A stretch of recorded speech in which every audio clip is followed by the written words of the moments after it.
How can you break the rules in a place with no rules? What could have almost taken down the oldest anarchy server in Minecraft, known for the chaos it brings? That's what we're going to look into today, friends. Welcome back, friends, and a special welcome to all the new friends out there. I'm YoBGS, player of games and understander of the fact that 2B2T, the oldest anarchy server in Minecraft, may not be for me. I've enjoyed watching it from afar, learning more about it, and it's actually come in second in a number of polls lately. You all want me to check out the day 2B2T almost died. Now, it's worth saying really quick before we get into this, there are some people who've asked me, they're like, why don't you check out 2B? Why don't you make some videos on it? My response to that, definitely for now, is I respect what 2B2T is far too much to actually try and make a video on it, at least at this juncture. There's nothing, quite frankly, there's nothing there that I want. You know, like, I watch pro wrestling, right? That doesn't mean I need to try and become a pro wrestler. So just because I like watching the events of 2B2T, that doesn't mean that I need to be throwing my hat into the ring anytime soon. But we can check out what FitMC's got to say about it. And don't forget, if you like videos like this, if you want to support the channel, please subscribe. It helps more than you know, and I appreciate it more than you can imagine. All right, FitMC, the day 2B almost died. FitMC.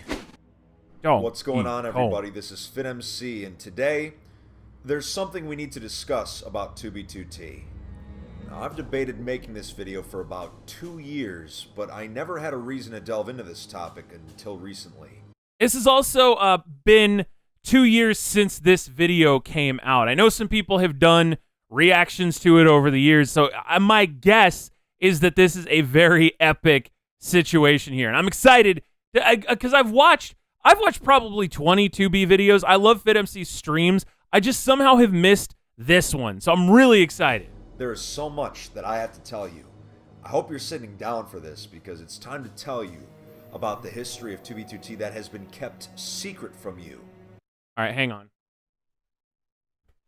I'm nervous. I'm nervous, Dream. Intentionally, by myself and by others. Today, we're going to talk about the day 2B2T almost died. Yeah.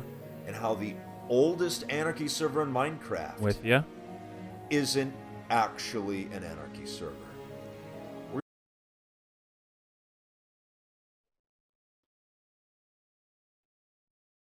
Almost broke it. All right, Dream, you go away.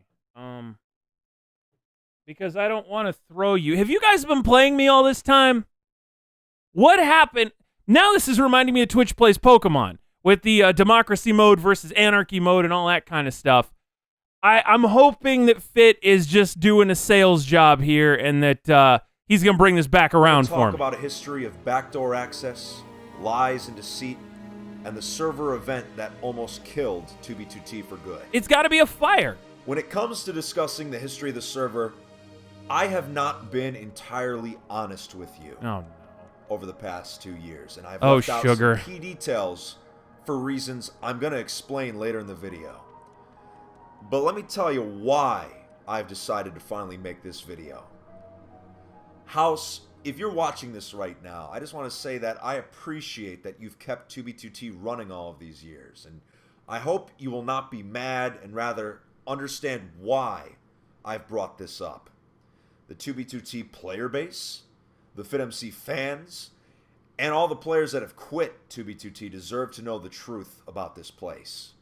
All right, whatever this is, I've got the benefit of hindsight here. This can't be that bad. Because he's still making videos. He's still on 2B. There was no, cancel 2B2T movement that ever happened. So whatever this is, it's got to be in the realm of I don't know. It can't be that, because things that are normally, would get anything else shut down anywhere is fine on 2. So what is possibly this bad? Now, a few weeks ago, I posted this image to the 2B2T subreddit. It's a screenshot I had taken after I'd slept in a bed in order to skip the night on the server. What's going on here? You'll notice I am the only player online. Whoa! That's right, the only player online on 2B2T.org. And that's because the majority of the player base had quit. So imagine being the only one, right? Like everyone else quits and you're like, you know what? I'm going to fire up 2B for a little bit. That's right. That was a normal evening on 2B. What? I was the only player online. Most of the players had quit because of the drama that went down in 2016, and it almost killed the server. But isn't that a part of the game?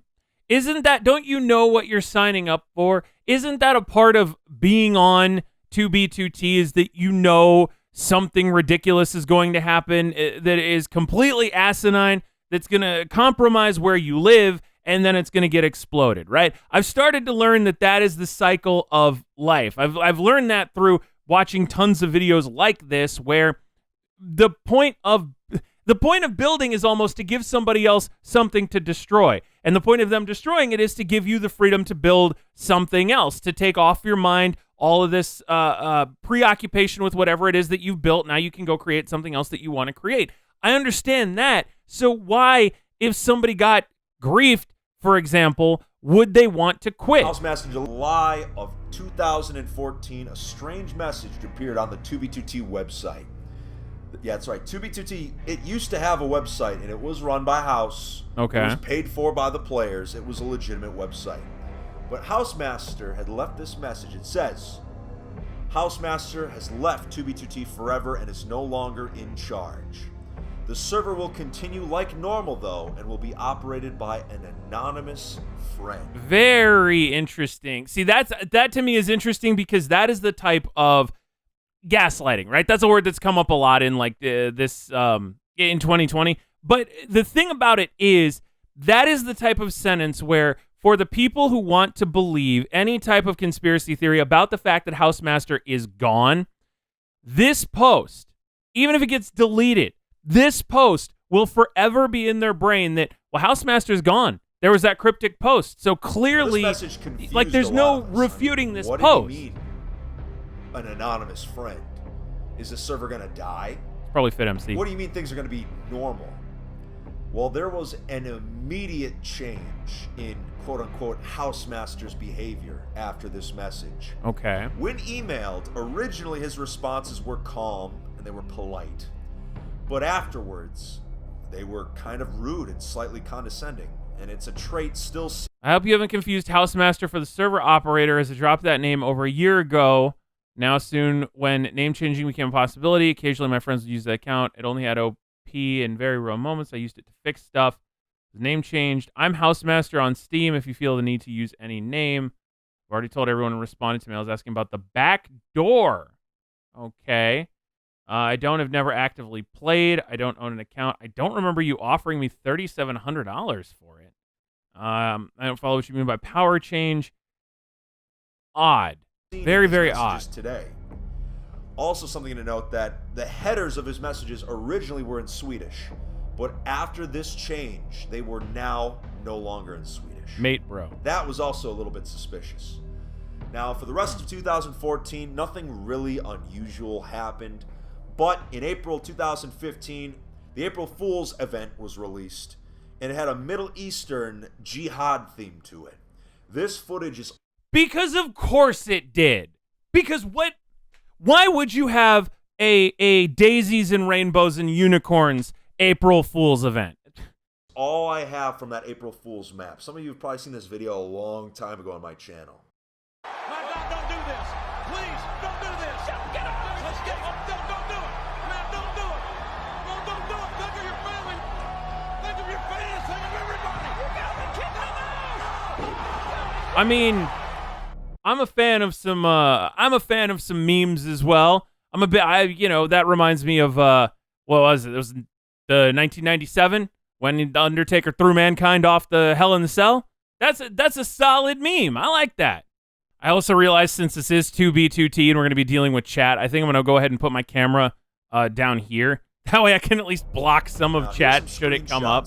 From that map, and it was a really fun April Fool's event. Don't get me wrong, I loved it. It was hilarious. But the admin was using a jihad and a MIDI radio plugin. Jihad was a TNT plugin used to give the players TNT and other explosive devices. Okay. And MIDI radio would play songs across the whole server with no blocks. Makes sense. These plugins were both on the player iTristan's GitHub page. Now, his name might sound familiar if you see my previous videos. He's definitely a 2B2T legend, up there with Pyrobyte. But during the April Fool's event, Tristan was able to adjust the Jihad command on the spot and applied the changes almost instantly, implying he had some sort of access that we didn't. Tristan was one of our base mates. But I mean, that sounds like maybe somebody who knows more about like tech than I do can let me know in the comments below. That sounds like a good thing, right? If you've got somebody who has the plugins in different types of situations, that you would want them to be able to fix issues that come up in the middle of the event. Again, this is why I'm ignorant to everything. And also, stuff like this ominous stuff where somebody's getting access to whatever and not telling anyone. This is why I'm good. I'm good where I'm at, not on 2B, doing my own thing. Asgard too, so the fact that he had access made us feel pretty uneasy. And looking back, if you remember, when we got to the world border, the sign that was left there was from Pyrobyte and iTristan. So that just goes to show you, even as early as 2013, on some Bedrock, no less, backdoor shenanigans going on here. It was already really suspicious. Little did we know that at the time, iTristan was part of a secret group on 2B2T called Tyranny, whose main goals involved taking control of the server from Housemaster. The group consisted of iTristan, the leader of the group, Pop Bob, 2B2T's most notorious of course. reaper. Hey, if you're playing FitMC bingo, that's a Pop Bob. Clyde, one of my old base mates and a master of social engineering. Jared 2013, the loose cannon. And Talo, a fierce PvPer. Why does this sound like an Ocean's 11 style cast here? By the way, once again, same thing I said about the April Fool's event. How are you surprised? It seems like 2B2T, the rule is, the one constant is that everybody has more going on than they're letting on and expect to be betrayed at any moment. Like, I've watched some of Tommy Innett's videos, I've watched some of Tapple's videos about 2B2T, and the one constant seems to be, no matter how helpful people are claiming to be, you're about to get backstabbed. And again, it's a more than 2-year con that was going on here. PvP rivalry spanning multiple years. It was already known Wish I had House popcorn. was never truly a hands-off admin. He had world-edited Spawn before, and had actually befriended players such as Imps and Offtopia. There were rumors that House had world-edited bases into the map for his friends, but whether that is true or not has never really been proven. House was also friends with iTristan, a mistake that almost cost the server its life. I know these videos tend to get a lot of people who enjoy playing on 2B2T, so maybe you can let me know below. How do you ever trust anybody? Like, I understand, I guess, why you would want to, because building something with someone else is always more fun than building it, on your own. You can create a lot more that way, but the track record is, and especially if you're Housemaster, how do you trust anybody knowing full well that all they want to do is take you down? And again, I say that because people are like, well, he didn't know that at the time. It's like he had to have. He knows the history of his own server. He had to know what was going to be happening. When the server returned from the April Fool's map, maybe they have similar something interests. had changed. Withers had become re-enabled after having been disabled for quite some time. They were enabled on the same day that Tyranny griefed Oremonger's Mesa base. And then, the very next day, suspiciously, Withers became disabled again. Interesting. Now, not too long after this, Asgard 2 gets griefed, sparking the third incursion. During the incursion, Tristan betrayed the incursion by trying to protect Jared. It was during this time that I was forced into 1v1 PvP combat with Tristan. After going through multiple sets of armor, I'm struggling to figure out why. I understand why that's significant, but again, he makes it sound like this is a movie Troy, right? And that there was this showdown in the middle of this raging battle that was just these two legends going head to head. And I mean, in reality, was it more than that? This was back before totems too, so I feel like it would have been way easier to get rid of somebody, obviously. But I think I can't remember if I've watched the history of incursions yet, but that should probably be on my radar because I want to know what this third incursion's all about. To kill him. This didn't make Tyranny very happy. Jared came at me, but I killed him. Talo came after me, but he fell for my fall trap, and I killed him. Wow. The incursion had fought off Tyranny and won.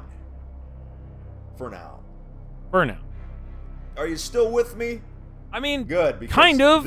But you got me confused here, Fit. We're 9.5 minutes in, and right now this sounds like an anarchy server. This sounds like your typical fair. People blowing things up, people betraying people to blow things up. The only thing missing is somebody who has built something. So I'm waiting to see what the swerve is at this point. Is where it gets insane, and where the truth finally begins to leak about what had been happening behind the scenes, behind our backs.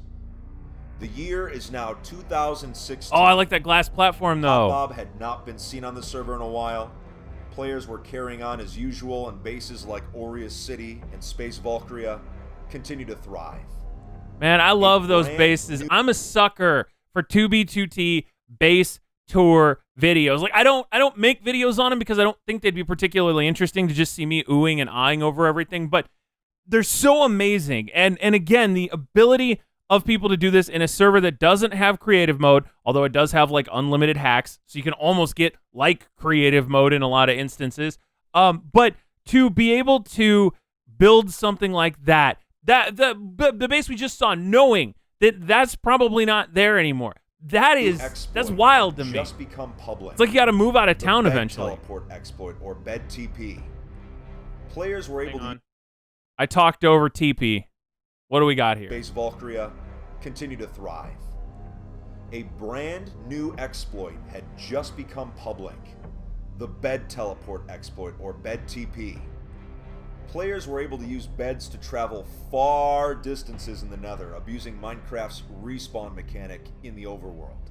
Now, how it would work is that you would sleep in a bed in the overworld, and then you would go to those exact same coordinates in the Nether, which is 8 times as far away. And you'd put down a bed facing the exact same direction as the first bed. You'd leave the Nether, kill yourself, and you'd respawn at the bed in the Nether, assuming that someone had placed a bed there at the next warp point. You could set up a chain of beds that would lead you out into the millions. And remember, each time you traveled, the distance multiplied by 8, so by the last jump, you were easily going over 1 million blocks. What? Wait a minute. Wait a whoa. That... How do you... I mean, again, I guess it's people hacking the server. How would you figure that out otherwise? So because to figure that out without being able to see something else on the back end of it, you'd have to try that and then have somebody set up a bed somewhere else in the chain and have that work that way and get to the... That is unreal. But again, it also feels like typical fare for 2B2T. Next thing you're going to tell me is somebody figured out how to over-enchant items, right? Or dupe items or something like that. Many players use this method to travel to the lands, a legendary base abandoned long ago. They wanted to see the base for themselves in person and build there with Jack the Ripper, who was very proud of his base. Jared became enraged when he learned that Jack was inviting people to the lands. So he attempted to ride the bed chain all the way to the lands. When it was discovered that Jared was coming, Jack ordered the bed chain to be broken as quickly as possible. The last bed in the chain was destroyed. All right, here's a question on the rare chance somebody has ridden one of these bed chains before. How long would it take to physically move the chain? Because the whole point of it is you can travel distances up to the millions fairly quickly. But I feel like there's something I'm missing here because it seems like it would be almost fairly instantaneous. So when you found out this dude was coming, I don't think there's anything you could do about it, but they're making it sound like you absolutely could. Like, and they had enough time to do it. Now, because you were traveling into the millions per warp, breaking one bed is definitely very significant, at least as far as I can tell. And it seemed that Jared would be cut off from the lands for good.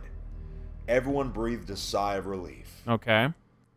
But then, the unthinkable happened. Out of nowhere, Pop Bob logged in at the final link and reconnected it. What? Jared finally had a path to the lands. What? Because they said that Pop Bob, didn't they say Pop Bob had been gone for like a year at that point, and now Pop Bob is back as the Jared alt, the buddy in crime. And he says Pop Bob's a he. I thought I saw somewhere someone said Pop Bob was female, but that's neither here nor there. But so then Pop Bob would have had to go to and last log in at the final link in the chain in order to properly replace it, knowing that that's the one that was going to be broken. This is the first time that Pop Bob had logged on in months. What? And this would be his final act of treachery. You can't write this. He logged out for the final time and never returned to the server in any real capacity ever again. Now that the chain was reopened, Jared had access to the lands, but he was not alone. Talo was with him, brandishing a 32K sword given to him by Tristan. Rip. Everyone at the lands did what they could to defend, but it was no use. Talo killed everyone, and Jared began to grieve. After the lands fell, all of the members of the base were upset. Right after the lands got griefed, Ormonger's next base is mysteriously found by Tyranny and griefed. And once again, Withers became enabled just for the grief, and then were instantly disabled. So Withers, the significance of Withers being enabled, is it that they can destroy like obsidian? I know that they kill with wanton disregard for Minecraft or life, but I guess it would be efficiency. Are they more efficient than TNT griefing would be? And also, it's weird that now there's this mass griefing going on. Again, is that something that as a 2B2T player, do you get mad at that? Or is that just part of life? This was a major red flag. This caused James Russells to begin investigating Tristan's GitHub page, and while doing so, he noticed something odd. Tristan had uploaded some new files and left them public, likely on accident. James downloaded everything he could and showed the files to a few other people, including Kane's Law. Since James and Kane's were both members of Aureus, I got to hear what was going on. But I was away from the city gathering artifacts for the soon-to-be museum, and I wasn't really too interested at the time. Upon closer inspection, Kane's realized what they had in their possession. They were region files of 2B2T, not world downloads, region files, which can only be obtained by taking them directly from a server. These files would give numerous coordinates that were investigated immediately. There were stashes, spawn bases, and builds included in these region files. But the very last one they investigated is what blew the lid off this entire thing. Kane's, Jack, and a few others ended up finding Tristan's secret base, stocked with 32K weapons, 32K tools, player and mob heads, and all sorts of illegal items. When looking into the chests further, Kane's found something that had never been seen before on 2B2T. Barrier blocks. The only way these could even exist in survival is if an admin spawned them in directly. Was Housemaster supplying Tyranny with these items? Well, and why would you want... well, I guess I see why you'd want barrier blocks. If you were able to put barrier blocks around an area you were griefing, you could stop people from coming in and stopping you. So that makes sense. What the region file thing, admittedly, I'm not familiar with like region files, with world downloads, with things like that. So that I can tell it's significant, right? Because Fit's saying it with such conviction, but I don't know why, other than you have to have direct access to the server. which again, it would seem to indicate that that's what Tristan had. But, oh my God, and trying to figure it out is just, it's almost like a lot of the drama in the speedrunning stuff that's going on. The numbers get so big, it's hard for me to process it mentally. And nearest I can tell, all this means is that Tristan has access to the server and has now started using it to leak bases to his buddy. Did they have some kind of direct access to the server? Yellowstone Joe was able to identify the fact that the base was in newer chunks, meaning that everything there was recently made. Okay. Jack stored some of the items. Silver Crown King also had a stash, and Kane's stashed some of the items as well. When Kane's Law returned to Aurea City and showed me the barrier blocks, I was floored, but also instantly was on edge. I knew things were only going to get worse from the here. Map screenshots. Once Tristan discovered that his stash had been raided, he took the members of Tyranny and did what would be their final major act on the server. 2 major griefs, long distances apart, back to back. Space Valkyria and King's Landing. A display of force to show their power. Tyranny traveled instantly to Space Valkyria in the end and griefed it. Once they were done griefing it, they created an exit portal at Space Valk out of thin air. Wait, what? Wait a minute. Again, at least I even know that is ridiculous. Because I think I've seen part of the Space Valkyria video before and seen some of the tours of the base. So they basically went in, blew everything up, made their own exit, and then were just out of there like that. Why would this cause everybody to quit? That's my question. This is getting ridiculous. They literally spawned an exit portal with illegal portal frames out of thin air and landed safely back in the overworld, where they went directly to King's Landing and griefed it. Oh, it's such a nice build. How do they know these locations? How? All right, now I'm here. Now I'm at why can we not have nice things? That's like a vaporwave monument right there. And you just had to blow it up for no apparent reason other than, I guess, to show that you could.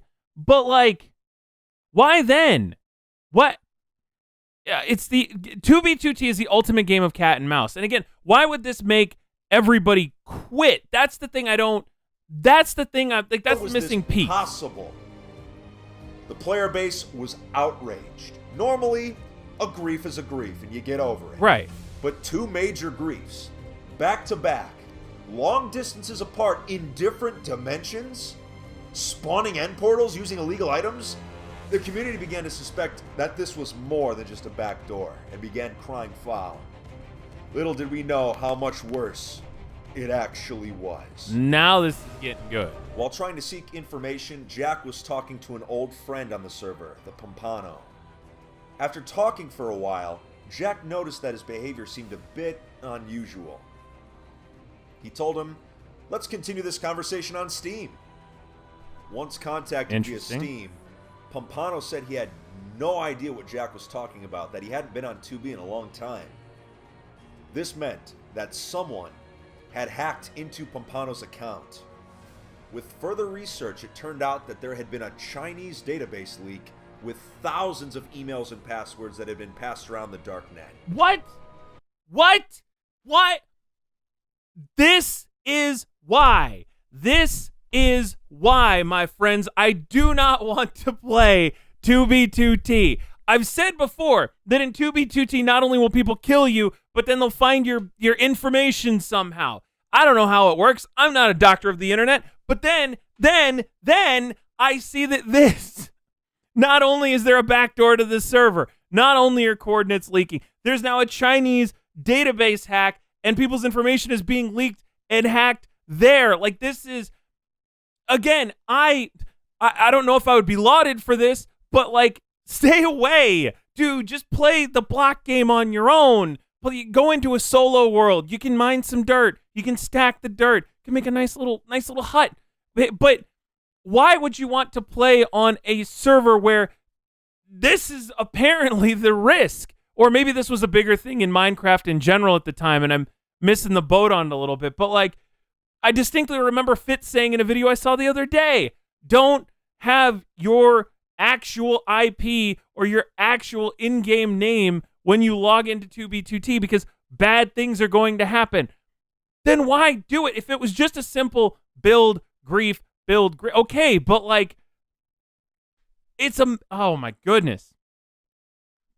Just casually, too. Just casually, like this happens all the time. Pompano's email was part of this leak, and it ended up being the same email and password for his Minecraft account. Someone was trying to socially engineer Jack with a hacked account, and suddenly, it all made sense. If someone had been able to hack Pompano, what if someone had been able to hack other accounts, including Housemaster himself? The nightmare became a reality when it was revealed that one of Housemaster's accounts, George Bush 420, was included. George Bush 420. Everybody. That is the owner of the server's alt account, George Bush 420. Just when you think you've hit bedrock, right? Somebody pulls out a redstone or a mushroom and breaks bedrock, and now we are underneath it somehow. In the database leak, and the tyranny had been using it. The account was seen building its spawn in creative mode, and all hell broke loose. This was the proof. Years of suspicion, years of these players denying anything, calling us paranoid. This was the proof. Tyranny had direct access to operator status. Game over. Welcome to the 2B2T Dark Ages. Tyranny had been using the OP status to literally make themselves gods. The backdoor was so deep that Tristan even had player data files, meaning that even the contents of our ender chests were not secret anymore.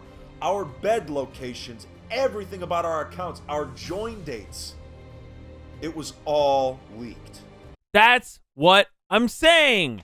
But I gather, because this was the day 2B2T almost died, right, that this is not a frequent occurrence. And maybe I'm playing it up a little bit just because of that. But, like, I don't want people to know where my bed is. I don't want people to know what's in my end chest. Like, leave that. That's for me to know, you know? And then you get into the things like the IP, the email address, the passwords, all that kind of stuff. And it's just, again, I'm stepping away from it, and I never stepped into it. The entire community came together in protest. How could House have let this happen? How could he have turned a blind eye to all of this? The outrage. How can you not have two-factor authentication to finally take action, but not publicly. He took back all access to admin, deleted all the super weapons and barrier blocks that had not been placed yet, and didn't say a word to anybody. Late April 2016, the server is dead. The player base had quit since their server was no longer anarchy. After losing their power and becoming just like everyone else, Tristan, Talo, and the rest of Tyranny slowly began to stop playing. At this point, the 2B2T timeline actually splits. So then, is that a bad thing, though? Is that horrible that you get the people who are legitimately trying to compromise your actual information to the point where it's not just a game anymore? Is it bad that he chased them off? It doesn't seem like it, because it doesn't seem like, you know, I feel like if the server was no longer anarchy, then in every single video where Fit says the oldest anarchy server in Minecraft, people would be correcting him on that. So I feel like that's not, it felt like one of those internet events, right? That feels like a big deal at the time, but then it ends up not being one when you look at it. Migrates to Constantium.net to begin life on an actual anarchy server. Some of the old 2B culture is actually still alive to this day on Constantium, and it's the best view of what life was like on 2B before the drama went down. I mean, I don't want my many players personal information to be up for grabs. Minecraft and never came back. Those of us few that stayed, we were angry. Everything we had done didn't matter. OP access meant that hundreds of bases had been compromised instantly without any of us ever knowing. Inside, I was disappointed and I was mad. Flying around I had spawn. just wasted 3 years of some of my spare time on a server where I was given the illusion of anarchy, when in reality, I could have been destroyed at any time instantly. May 2016. But the server is in. But isn't that what anarchy is? Like, I don't know. It's so are people mad? Are people mad that Housemaster stepped up and took back control? Are people mad that Tristan got control? At least that's what we think. Are people mad about the data breach? Because honestly, you could have your base leaked. You could have your base griefed at any time, any way. Even if you don't tell anybody about where you are, there's a possibility that on one of his Sunday streams, FitMC finds your base. Now, Fit's not going to grief it, fortunately. He's not going to post the coordinates anywhere. But as somebody with more evil intentions could happen upon your base at any time. That doesn't mean that you will know or have any closure as to what the heck happened to where your base was. It's just part of the game. So are people angry that the rules spilled over into real life? Are they mad that Housemaster deleted things? Like, let me know in the comments below. I need a little more context on this, just because for people to up and quit. By the way, I also like how Fit said that 3 years of some of his spare time. Normally people say 3 years of my life. 3 years of some of his spare time. You got an actual life to live over here. You can't be bothered on 2B2T all the time. But let me know in the comments below exactly, or was it just a combination of all of them? The worst shape it's ever been in. An average of 3 to 6 players on during peak hours, with no donations coming in at all. Obviously. Some of us, myself included, continued to play, but we were jaded, and we didn't know what to do. The server was about to die. It was literally about to die. But then, out of nowhere, June 1st, 2016, Rusher makes his video on 2B2T, and in comes the waves of his kitty fans. Now, fueled by the rage of what had gone down, we began mercilessly killing them. The night that myself... Wait a minute. So now, hang on. I thought this server was a group of several hundred people at the time who were doing their thing, building, griefing. And then this video happened, and it jumped up to like 2,000 people all at once. The queue was formed, all that kind of stuff. But now I'm finding out that that's not the case. There were 5 people online, and then other people started. So now they finally have more life. You heard how despondent FitMC was about the fact that his server was, I don't know why I'm so fired up about this, but you heard about how despondent FitMC was about the fact that his server was dying out from under him. And then somebody breathes new life into the server, and they kill him. It's got to be tongue-in-cheek, right? It's got to be tongue-in-cheek. Fit had to have helped as many of these people as he killed. And that had to be routine, I would think. Because, so they wanted the server to die? That's what it strikes me as. This was the last gasps of somebody who realized, right, Fit, have you ever, okay, time out. I'm going to listen to a couple seconds here and I'm going to tell a story. Sato came up with the idea for Team Veteran. We had a vision. This was the answer.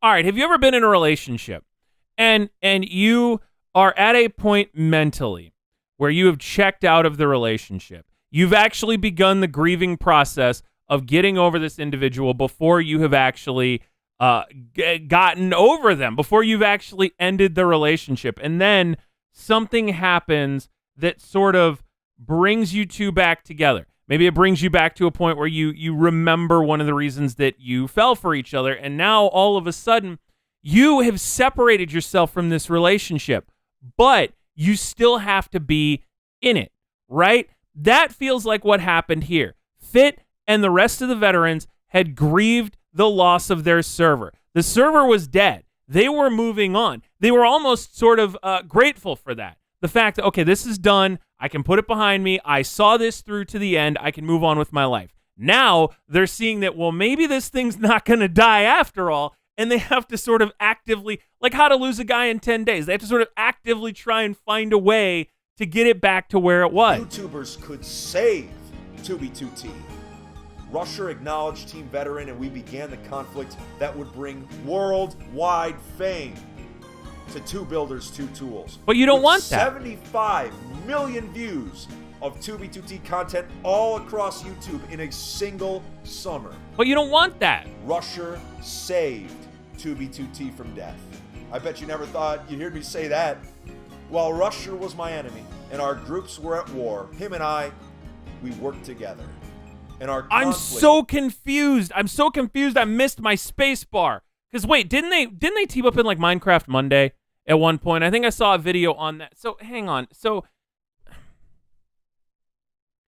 I have learned from this video, from Dream and Technoblade, from a lot of the stuff that I have seen, there's this ability in the Minecraft community for people to get into feuds with each other, for people to get into wars with each other, and everybody comes out of that war better off than they were when they got into it. That's why I'm putting out there. Does somebody want to start a war with me where we can both end up coming out of it ahead? Because that seems to be the case with these two. It seems to be the case with a lot of things that I see out there. Like, look at Wilbur and Tommy and the war going on the SMP. They've got millions of subs out of it. And now, oh my goodness, I'm so swerved at this point. Allowed us to remake 2B2T in our own image, our vision. Instead of being a place for edgy nerds to hang out, we turned it into a roleplay battlefield, a server that would disgust tyranny. I mean, that's kind of cool. Never want to return. 2B2T was about to evolve. War was the business that was going to keep 2B2T alive and save it, not destroy it. When you put it that way. That being said, brings me to the main point of this entire video. 2B2T was never a true anarchy server. Housemaster gave his friends privileges that ended up being used against him, against us, and against the server. House has never publicly admitted that this has happened. He has never publicly admitted that he got pwned. Go, Fit. He's been covering it up for over 2 years. Okay, Fit. He censors all discussion of this on the 2B2T subreddit. Get him, and Fit. Most of the people that wanted this truth brought about have already quit. Pyrobite and Tristan, they both had backdoor access at one point in their 2B2T careers. They were equals. But Pyro never weaponized his backdoor. He never used... Never weaponized his backdoor. r/no context. ...it maliciously. He just used it to spawn illegal items, to travel to the world border, and he created the player heads that exist on the server. Well, have fun. Today. I mean, it sounds like he used it for good. Never used it maliciously against another player, which is why he is considered the true king of 2B2T. Pyrobite had the ultimate power and had the restraint to never use it. Tristan used his maliciously, and it almost killed 2B2T in the process. Oh, you can feel the hate in the voice there. Up, this server would be dead. It would not exist anymore. Are you still with me? Hanging in there. You got a lot of questions. Like, Fit, why did you never mention or show the barrier blocks that were at Aureus? Yeah, if you had poked around the ruins of Aureus after my video, you might have found these barrier blocks. Why did you never tell us about these barrier blocks? Why did you keep the griefers of Space Valk a secret in your original video? You never mentioned Tristan or Clyde or anyone in the tyranny. Why did you wait almost 2 years to tell us this? Well, the reason why I've waited so long to make this video is because I didn't want the influx of new users and fans to know the truth, or else they would have been repulsed by 2B2T and quit right after the Russia War ended. It would have killed 2B2T's worldwide momentum. It would have killed my channel's momentum, and I would have never made it to the silver play button. I'm from the future, Fit. You've got a gold play button, and I'm jealous. That is an awesome accomplishment, and I think people are proud of you for it. But so wait, is the thought of wanting to run people off of 2B2T, is that tongue-in-cheek, if I've been getting memed on this whole time, because it feels like when you sit in the queue for 24 hours, that's not a meme. It feels like now they actually want people to not play anymore, but by the same token, not wanting people to play anymore is like the attitude that's gotten people to play.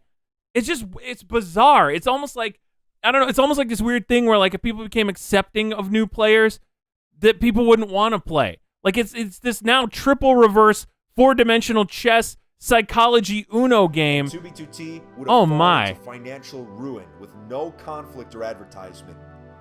War is the business that keeps 2B2T War never alive. changes.